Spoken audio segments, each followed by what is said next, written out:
আগাম জামিন চাওয়ায় অভিষেক বন্দ্যোপাধ্যায়ের আত্মসহায়ককে তদন্তে সহযোগিতার নির্দেশ দিল সুপ্রিম কোর্ট। তদন্তে যোগ দিয়ে পুলিশকে সাহায্য করুন, সুমিত রায়কে স্পষ্ট বার্তা সর্বোচ্চ আদালতে। সৌভিক মজুমদার আমাদের প্রতিনিধি রয়েছেন আমাদের সঙ্গে টেলিফোন লাইনে। সৌভিক, 13ই জুন থেকে সুমিত রায়কে খুঁজছে পুলিশ, এখনো তাকে পাওয়া যাচ্ছে না। আগাম জামিনের আবেদন করেছিলেন, সর্বোচ্চ আদালত কি বলল?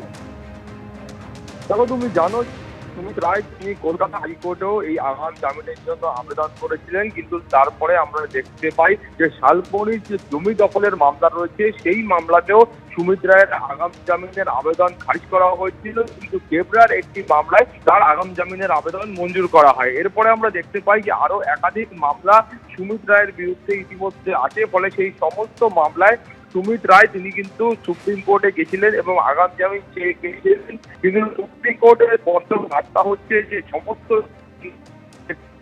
সুমিত রায়কে সহযোগিতা করতে হবে। এই সুমিত রায়কে আজকে সুপ্রিম কোর্টের তরফ থেকে রক্ষা কবচ দেওয়া হয়েছে এবং সুপ্রিম কোর্টের মাননীয় প্রধান বিচারপতি তিনি খুব স্পষ্ট করে বলে দিয়েছেন যে সকাল 10টা থেকে বিকেল 6টা পর্যন্ত বা সন্ধ্যে 6টা পর্যন্ত সুমিত রায়কে জিজ্ঞাসাবাদ করা চলবে এবং এই সময়ের জন্য সুমিত রায়কে যখন পুলিশ এবং তদন্তকারী যারা আধিকারিক রয়েছেন সেই আধিকারিকরা আসতে বলবেন, সেই সময় কিন্তু সুমিত রায়কে হাজিরা দিতে হবে এবং হাজিরা দিয়ে এই ইনভেস্টিগেশনের ক্ষেত্রে সার্বিকভাবে সমস্ত রকম সহযোগিতা করতে হবে। এই মর্মেই কিন্তু সুপ্রিম কোর্টের তরফ থেকে তাকে এই রক্ষা কবচ দেওয়া হয়েছে বা তার গ্রেফতারির ওপর এই স্থগিতাদেশ দেওয়া হয়েছে এবং পুলিশকে বলা হয়েছে যে সুমিত রায়কে এই সময়ের মধ্যে গ্রেফতার করা চলবে না।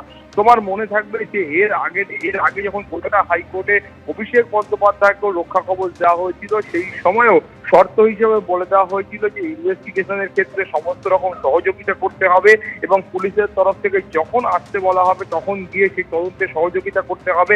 এই মর্মে এই ধরনের রক্ষা কবচ অভিষেক বন্দ্যোপাধ্যায়কে দেওয়া হয়েছিল।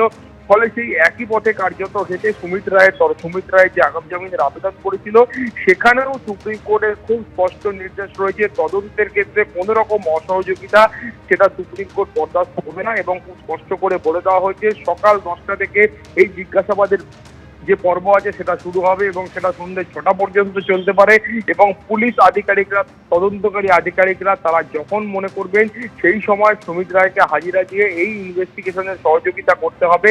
এই মর্মেই কিন্তু তাকে আজকে এই রক্ষা কবচ দেওয়া হয়েছে বা তাকে গ্রেফতার করা চলবে না, এই বার্তা সুপ্রিম কোর্টের তরফ থেকে দেওয়া হয়েছে। ফলে সুপ্রিম কোর্টের প্রধান বিচারপতির নেতৃত্বে তিন মাননীয় বিচারপতির এই বিশেষ বেঞ্চ তারা এই নির্দেশ দিয়েছেন এবং তোমার মনে থাকবে যে এই সুমিত রায়কে কিন্তু দীর্ঘদিন ধরে পুলিশ এবং সিআইডি যারা আধিকারিক রয়েছে তারা কিন্তু খুঁজছেন। তারা বারবার সুমিত রায় যে বাড়ি রয়েছে, পার্টি অফিস রয়েছে, তারা একাধিক জায়গায় গিয়েছিলেন, কিন্তু সুমিত রায়ের খোঁজ কিন্তু তারা এখনো পর্যন্ত পাননি। তাকে জিজ্ঞাসাবাদ করার সুযোগ এখনো পর্যন্ত পুলিশের বা সিআইডির তরফ থেকে হয়নি। সুমিত রায় তিনি কলকাতা হাইকোর্টে আগাম জামিনের আবেদন করেছিলেন এবং সেই আগাম জামিনের আবেদন একটি মামলায় পেলেও অন্য মামলায় পাননি, ফলে গ্রেপ্তারির একটা আশঙ্কা ছিল এবং সেই জন্যই তিনি কিন্তু সুপ্রিম কোর্টে গিয়েছিলেন। অনুসুয়া, ধন্যবাদ সৌভিক। এবিপি আনন্দ এগিয়ে থাকে, এগিয়ে রাখে।